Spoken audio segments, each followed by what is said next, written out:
From the University of North Dakota in Grand Forks, this is Studio One. Hi everyone, and welcome to Studio One. I'm Tasha Olson. And I'm Biernat. Today on the show, Antarctica is known as the highest, driest, and coldest place on Earth. One man took the journey south to share the extreme experience with kids. Also, it can be a challenge to learn a language, especially when it's the language of a computer. We visited one small town Minnesota school that's teaching children an evolving technique to prepare for the future. But first, investigators say the tragic plane crash in the French Alps that killed everyone aboard was no accident. New evidence reveals that the 28-year-old German co-pilot deliberately crashed the plane. French prosecutors say the co-pilot manipulated the flight controls after the captain asked him to take over as he stepped out of the cockpit. Investigators are unsure of a motive, but the co-pilot's employer says he passed his yearly medical tests and was 100% fit to fly.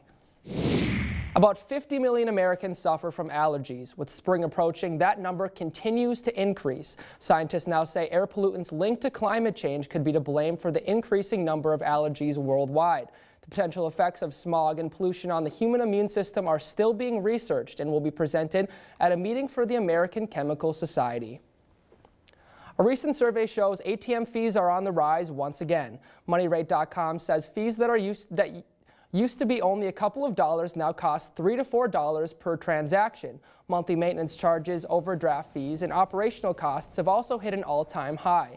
Despite these steep increases, MoneyRate surveys show local and community banks tend to have lower fees and are working together to keep those charges low. One of the new tactics is called the Money Pass Network. So if your bank is a part of the Money Pass network, you can actually withdraw cash out from a network worth of ATMs. There's about 26,000 nationwide where you can go and get cash out for free. High fees can add up over time, but they can also be avoided. To counter the charge, more than 50 banks and credit unions nationwide reimburse those out of network ATM fees. Some students choose to further their education after earning a college degree, and that goal may be getting easier. In 2014, law school admission rates were the lowest they'd been in more than 4 decades. To entice more applicants, the American Bar Association recently ruled that law schools can fill up to 10% of their classes with students who have not taken the law school admission test. 2 schools have already started enrolling students without receiving their LSAT scores. Those schools say the LSAT is difficult and expensive. This could stop qualified candidates from pursuing a law degree. Some schools don't have the ability to incorporate the newest technology into the classroom every week, but one K-12 school in a tiny Minnesota town of fewer than 500 people has that technology, and it's teaching kids valuable ways to use it. Lynette Montgomery just couldn't stay away. After spending 30 years at this Fisher, Minnesota school, this retired teacher has returned part-time. These days, she's teaching 3rd and 4th graders a 21st century skill. We just started about 5 weeks ago, and it's been a wonderful thing because coding is used in everything. Yes. These elementary school kids are learning how to code. The Bureau of Labor Statistics says by 2020, the U.S. will need to fill 1.4 million computer science jobs, but only 400,000 people will be qualified. With help in the form of videos from Bill Gates and Mark Zuckerberg, and games like Planets vs. Zombies and Angry Birds, these kids are looking forward to the future. It sort of helps you for when you grow up, if you want to be a creator of helping with computers. It could help you with how to make the computer. Maybe if you want to start a new business online, when you grow up, it helps you with that. The students don't have to wait for their careers to see the benefits of a coding education. A lot of times you do kind of the same kind of stuff every day, so remembering how to do it and doing it in the same order every day. Maybe you'll see kids that struggle in reading or something, but they're all on the same level, playing ground here, so they can all do just as well with this. So that's been fun. Fun that will carry these kids into the jobs of tomorrow. With photographer Marty Mueller, I'm Megan Hoffman, reporting for Studio One. Code.org says 9 out of 10 high schools don't offer computer science classes. Fisher plans to expand the coding program to other grades next year. And that's the news for now. And you know, Tasha, it seems like a really good skill to have. Especially learning it at such young ages. I agree. Thanks, Phil. Let's go now to Morgan Murphy for the weather news. Morgan? Thanks, Tasha. Yeah, this week we saw pretty much both ends of the meteorological spectrum in terms of storms go. In the north this week we saw a pretty big winter storm pretty late in the winter season. It's actually spring now, so we don't expect to see this, but what we did see were some isolated bands. And what that means is in some cities you saw a foot to 14 inches, but if we went just 15 miles north, we saw maybe a dusting to 2 to 4 inches, not a whole lot, and it's over a short span, so it was really surprising to see. That was due to isolated bands, and they just made it very isolated there. But some people did have some fun with it in that foot of snow. They brought the winter gear back out, had a nice little snow day. Moving down south, though, we saw some other kinds of storms, more like summertime, actually. We saw some pretty big thunderstorms go through Oklahoma and Arkansas, and most people have heard the sirens, seen the warnings and stuff like that, but as meteorologists, we look at convective outlook. So they look a little something like this here. It basically tells us 1 to 3 days in advance what kind of storms we can be expecting. So on the outer here, we see the green. That's going to be your marginal risk. It's mainly just going to be rain with a slight possibility for something more severe. But as we move more towards the center of the storms here, we'll see them get more and more severe as the warnings go, all the way up to moderate or high. Now, moderate means about 50% of a chance of a severe storm.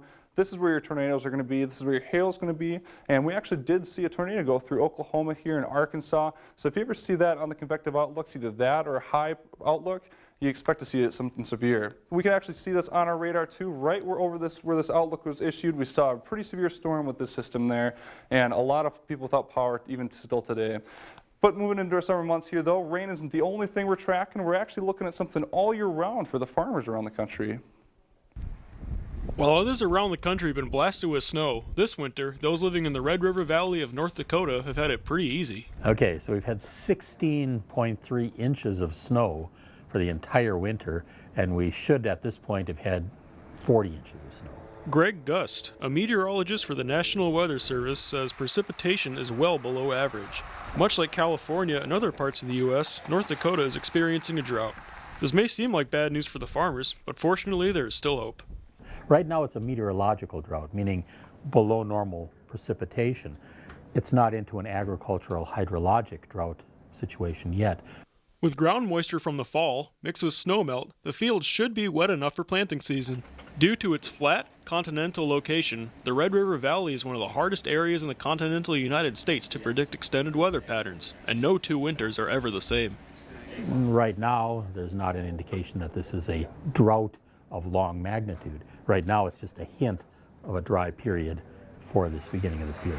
So instead of worrying about a drought, people will be able to simply enjoy the spring weather. With photographer Jake Larson, this is Nick Johnsrud reporting for Studio One. Now, drought is actually something you can track all year round, and as of right now, we're looking at a pretty dry summer, but we'll keep an eye on it through the next couple months here. That brings us to our weather question of the week. What is the scale used to determine the intensity of tornadoes? Is it the Beaufort scale, Saffir-Simpson scale, metric scale, or Fujita scale? And if you're drawing a blank, Tasha, just think back to your elementary school days when you were learning about storm safety. All right, thanks, Morgan. Let's go now for our sports story today. Will? All right, thanks, Tasha. Whether they're simple or severe, injuries can bother many athletes. We found a sport in which injuries happen more often than you might think. Ready, 1, 2. Dip, throw. Oh, that was not a dip throw. For Bobby Joe Balderas, cheerleading is the sport of choice. Oh, I just sneaked you in the face. My mom just told me you kind of have to go for it. You never know unless you try. And it's like, okay, so I went for it. Even if it's not all chance and pom-poms. It does take a lot of ability. You can't come in not being an athlete. Because cheering on a team takes no less than 6 to 9 hours a week. Plus they do weightlifting. At the University of North Dakota Cheer Camp, Bobby Joe and other new and hopeful cheerleaders gather to lift their knowledge and to strengthen their skills. You have to be strong. You have to be strong to be a base. You have to be tight to be a flyer, which requires abs and working out and knowing what's going on. And as in any other sport, injuries occur. A report by the American Academy of Pediatrics says cheerleading accounts for 65% of major injuries to female high school athletes. A hip fracture and 2 concussions. And this can throw them off balance. A lot of times we'll lose someone on short notice, And that can be a huge thing because if we're missing somebody who's normally on the bottom and they know what they're doing and they're gone, there might not be anybody else to step in for that. In order to get to the big stage and come together as a team, the hopefuls are going through a complicated process just to perform a simple trick. What they do on a field or at the basketball court, they have practiced that hundreds of times. And with hundreds of eyes watching, Bobby Jo and her team could wrap up their day with yet another strong finish. Reporting for Studio One, I'm Eirik Nelson Brotley. Even though cheerleading is a sport involving many injuries, recent studies also show that they are on a steady decline. And that's a sports story for today's show. Tasha? Thanks, Phil. LiveScience.com says the imperial penguin is the only warm-blooded animal that remains on the Antarctic continent during the winter. We'll meet a man who had the opportunity to warm up to these animals and tell their story.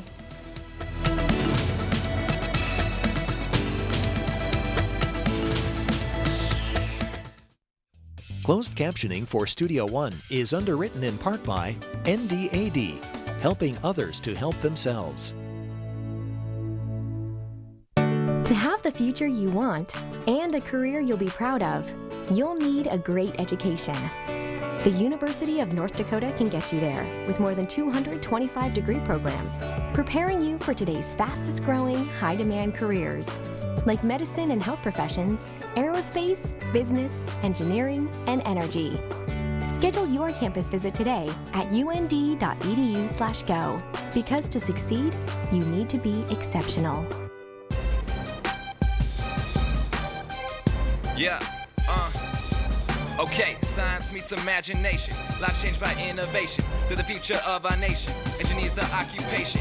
UND College of Engineering and Mines. Invest in your mind to stay with the times. Formulas, machines, and all that's in between. They teach it all from wall to help you succeed. Come on, it could be electrical, chemical, or civil. Our world-class staff will help you make it all official. Mechanical, petroleum, geology align at the UND's College of Engineering and Mines. Okay, become a leader, prove yourself among all your peers. Changing the world begins right here. You're not alone, but in the plan, we'll take your hand and help you stand with mentorship and advising. We'll do all we can. Okay, so if you want to join the party, simply calculate. The math adds up, so never think to hesitate. Education, leadership, and dreams combined at the UND College of Engineering and Mines.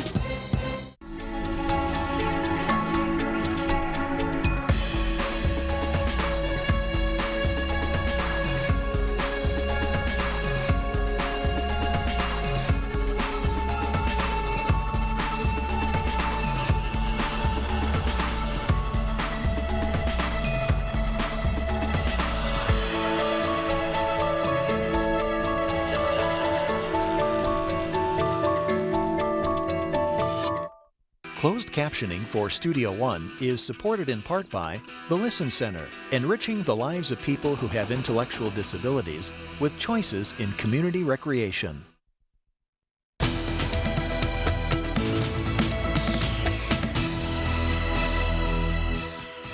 The coldest temperature ever recorded on Earth was -136 degrees Fahrenheit. This was on the continent of Antarctica.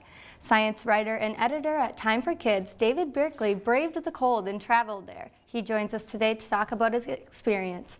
Thanks for being with us today, David. Thank you, Tasha. So I know you have a background in biology and anthropology, right? Yes. How did you end up writing for Time for Kids?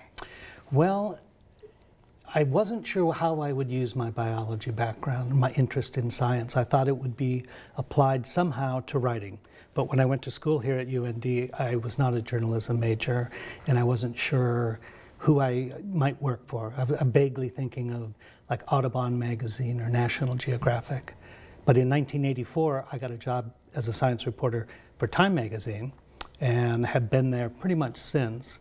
But in 1995, we launched Time for Kids as kind of a little sister publication to Time that is available through the schools. That's great. What is the challenges writing for kids versus writing for adults? That's been wonderful. It's been a great experience. I don't think I could have expected exactly how it was different. You of course use different vocabulary, you define things, put things into context. Sentence length, rhythm, structure is a bit different. But what was the wonderful surprise is you really have to think harder about what the key points are. The fundamental elements that I want to get across in a story about ecology, or a story about genetics, or a story about space research. I really have to think, okay, I have a limited number of words. What are the themes? What are the elements I really want to get across? And that has been terrific training for me as a writer. So I would go back, write a story for kids, go back, write a story for adults, and I found, wow, I'm better now at writing for grown-ups, having written for kids. Okay, and so you got the opportunity to travel to Antarctica for work. Yes. Is that just another day in the office for you, or No, how did that come about? that was such a thrill. The National Science Foundation has a program where they take journalists to Antarctica. As a government agency, they have a mission to bring to the public stories of research that they're funding. So they bring one journalist each year, and I pitched on behalf of Time for Kids, wouldn't it be cool to reach an audience of 4 million children in the schools and talk about research? And the range of research in Antarctica is extraordinary. It's not just penguins or glaciers. There's an active volcano right outside of McMurdo Research Station. It was fascinating. It was a thrill. So what went through your mind when you first stepped off the plane when you arrived there? Well, when I first stepped off the plane, this is McMurdo, and it was an ice field, but it was an ice field landing strip outside of McMurdo. We drive into McMurdo and I make a comment, wow, this is a lot like North Dakota. Frozen dirt, because there was no snow. Antarctica is the driest desert on Earth, or one particular area, the Dry Valleys, is absolutely the driest place on Earth. So not a lot of precipitation. So what exactly did you do while you were over there then? I got to travel with researchers to their field camps. One of the really fun things is we got to go band penguins. Oh. One of the teams of researchers led by Gene Pennycook and I think we have a picture up right now. Is that does that have something to do with the penguins? Well, I'm in the helicopter heading to Cape Royds is where the Adelie penguin colony is. Very cool, very cool. So what kind of stories were published from your work there? I tried to do about a story a day, and we did a story on penguins. I did a story on space research from the South Pole. I had an opportunity to fly to the South Pole, which was just crazy to think I was at the South Pole. I did a number of stories on ecology of streams. They have very short-lived streams because of the summer season. And we did a range of stories. I'm just... Okay, so what was your most exciting part? You know, I think it was the 2 days I spent in the Dry Valleys. I got to camp out in a tent right in front of this towering wall of ice called the Canada Glacier. It was extraordinary. It was the most peaceful place I've ever been in my life. That's great. Well, thank you for coming with us and being here on the show today. Thank you very much. It's been a pleasure. For a student, the first day of class can be a bit rocky. Coming up, we'll meet one teacher who found a way to make his students' days a little sweeter.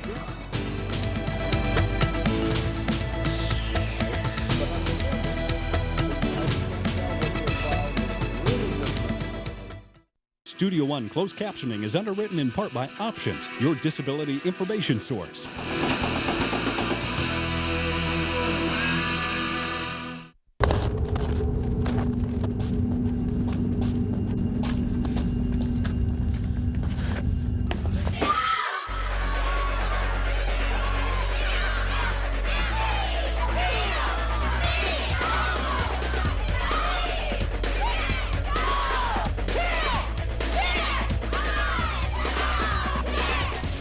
It's not the size of the woman in the fight.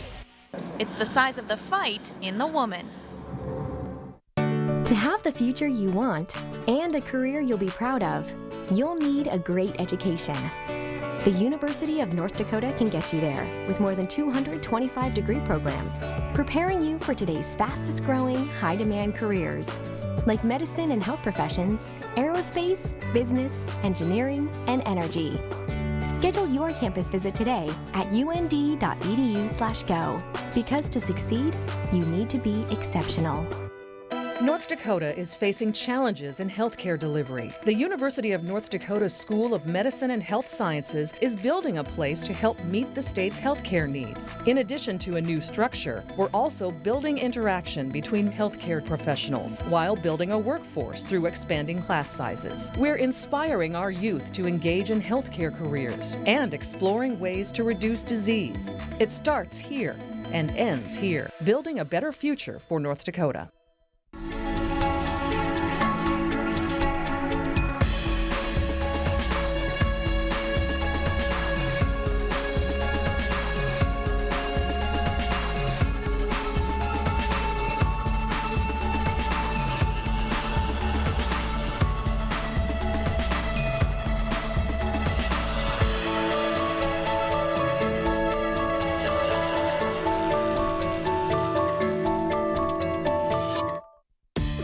Others live to their full potential, improve clients' mental and physical well-being, excel in one of the top healthcare careers of the future.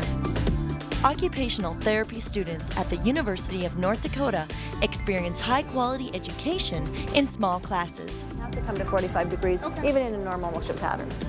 Your healthcare career begins at the University of North Dakota.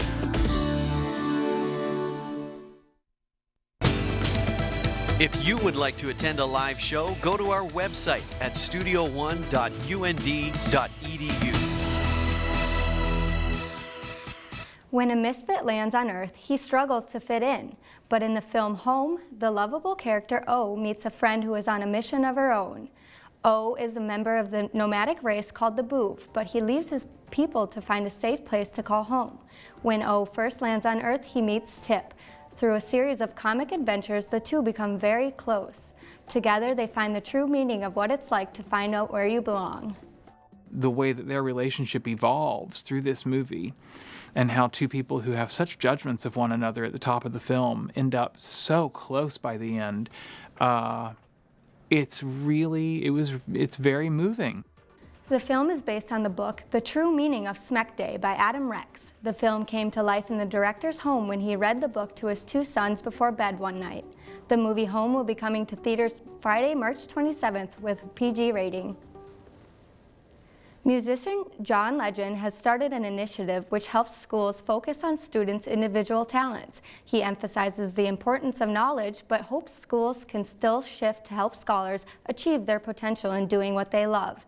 The end goal is to create a student-centered environment which helps students shine. We wanted your thoughts on whether schools or teachers should focus on individual passions or a well-rounded class experience. They focus more on what the people want to do for like the passion. That's pretty much what I'm all about. I think it'd be good for them to do a combination of both. I think you learn better if you are interested in what you're doing. I feel like people should focus more on individual talents because they just throw you to college and base on you wanting to know what you want to do.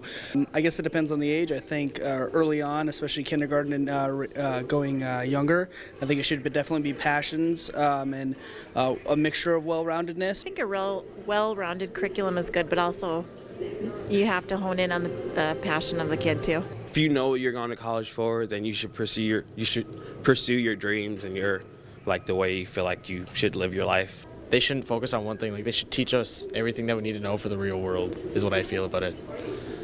A comment from Facebook from Cindy in Dallas, Texas says it's important for kids to get a well-rounded education. Maybe they should focus on all the subjects at an early age, and once they get older, they can specialize in a particular field. Alex from Sioux Falls, South Dakota says, I think they should focus on their passions, but I also think kids are very indecisive about their future, so a well-rounded education is worth it. Many people experience a sugar craving every now and then. We met a man who makes sure his students always have a sweet time. That's at Quebec. Some professors struggle with getting their students to engage in class, but this guy sure doesn't have any problems with that. Because I can feel I've milked this one for about all I can. Nobody really cares that you're here, and he wants to make sure that you're doing well. Here, if you just take one and pass it along. Such a character, and that definitely makes him a lot of fun. Dr. Munsky not only teaches in the classroom, but he also enjoys bringing his students to places like this. He uses local landmarks to teach them about geography, and this downtown shop is one of his favorite sweet spots. But I like to bring students here for field trips. 1997. This is how high up the water was. And if the Widman family wouldn't have returned to Grand Forks after the flood, we wouldn't have this nice candy store, which is one of the things that makes Grand Forks a destination city. Can I help you with anything? I mean, when we talk about urban geography, come down and talk about a central business district. Dr. Munsky passes out candy for a particular reason. Oftentimes, people are having a hard time on campus. A lot of stress and strains. And just taking a little moment, and it's just unexpected. He was actually very influential, so they figured why not just name a candy after him? Because how did you flavor your foods? Dr. Munsky frequently stops by Widman's candy store to restock his never-ending supply of consumable educational supplements. Now we got the momentum. Okay. Reporting for Studio One, I'm Jennifer Allison. You're living a... Dr. Munsky has been shopping at Widman's to refill his candy supply since 1978. Over the years, he became close friends with the owners, George and Betty Widman. Thanks, Phil. Now Morgan joins us in our studio with a final look at the weather. Morgan? Thanks, Tasha. This week looking pretty pleasant throughout the whole United States. Pretty warm, especially over on the West Coast there. Haven't really gotten a break from the warm weather all year. The only place you might see a little colder temperatures are over out on the East Coast. Moving over to our precipitation for this week, we're looking at pretty dry temperatures in the West Coast still, as down in south as well. The only place you might see a little bit of snow or rain is up in the northern plains or out on the East Coast.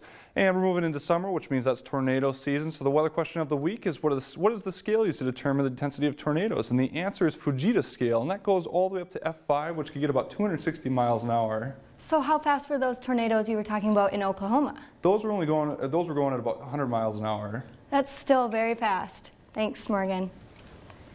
And that's our show for today. As always, you can follow us through social media or get more information on our website. From all of us at Studio One, have a great week. See you next time.